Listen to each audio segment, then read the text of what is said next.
ሰላም እንዴት አደራችሁ? ደህና ናችሁ ወይ? ዛሬ ደግሞ ማሳያችሁ የቋንጣ ፍርፍር አሰራር አሳያችኋለሁ። እዚህ ጋር ሳቴን ሎክሻለሁ። ድስቱ እዚህ ጋር አለ። ትንሽዬ ዘይት ጠብ እናደርጋለን ሽንኩርቱ እንዲያበስልልን። 2 ራስ ሽንኩርት ነው እዚህ ጋር ያዘጋጀሁት። እሱን ጋል ካለልኝ በኋላ እጨምረዋለሁ።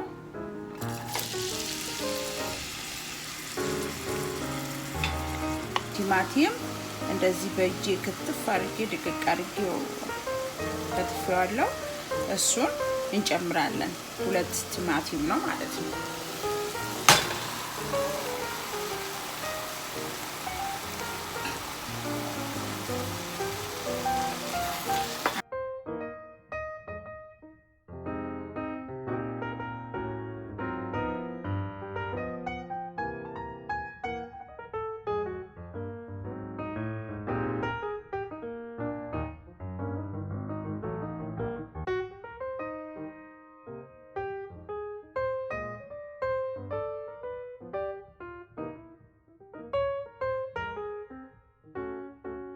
እንደነገርኳችሁ አሁን ደግሞ በሶስተኛ ደረጃም ጨምረው ደግሞ በርበሬ ነው። 2 ማንኪያ በርበሬ እዚህ ጋር አዘጋጅቻለሁ። በርበሬውን እንደምንፈልገው መጠን ነው መጨመር ያለብን። እኔ 2 ማንኪያ በርበሬ ጨምራለሁ።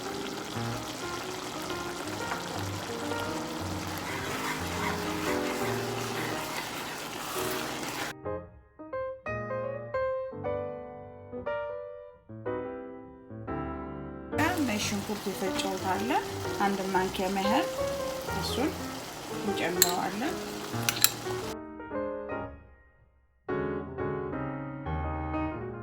እዚህ ጋር 2 ማንኪያ የሚሆን ቅቤ አዘጋጅቻለሁ። ያንን እንጨምራለን። 2 ማንኪያ ነው።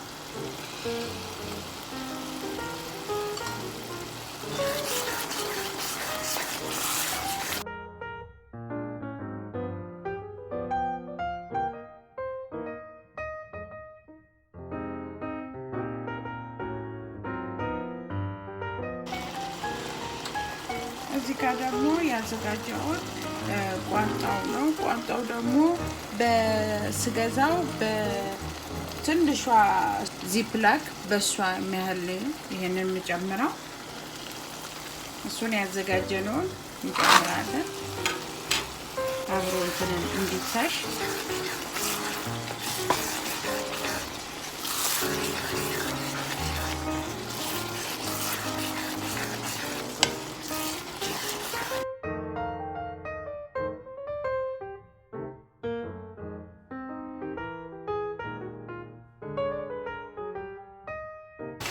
ቅቤ ቢበዛም ጥሩ ነው ያጣፍጣል።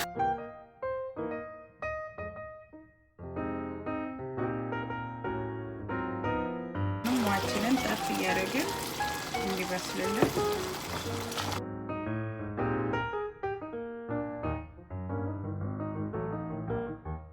በቋን ውሃችንን ለክተን ግማሽ ብርጭቆ ያህል እንጨምራለን።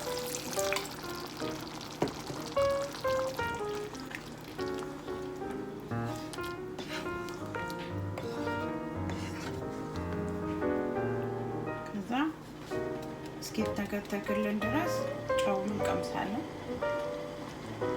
ዋው ቆንጆ ላይ ነው ያለው።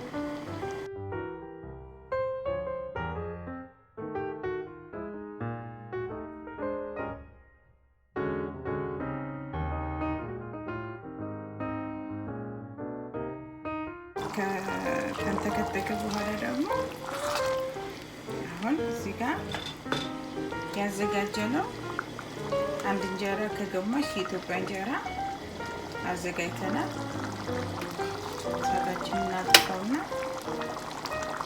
እንጀራውን እናስቀምጣለን ውስጥ ማለት ነው።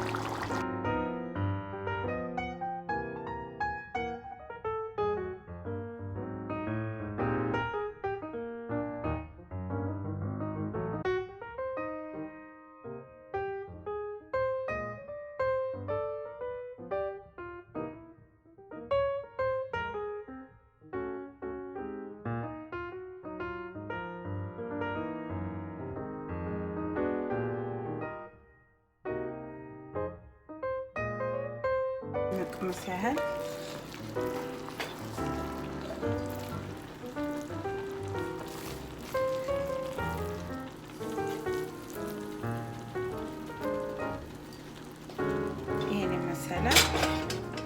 የቋንጣ ፍርፍር ማዘጋጀት እንችላለን ማለት ነው። ቪዲዮውን ከወደዳችሁ ላይክ፣ ሼር፣ ሰብስክራይብ በማድረግ የቻናሌ ተከታይ ሆኑ። አመሰግናለሁ። መልካም ቀን።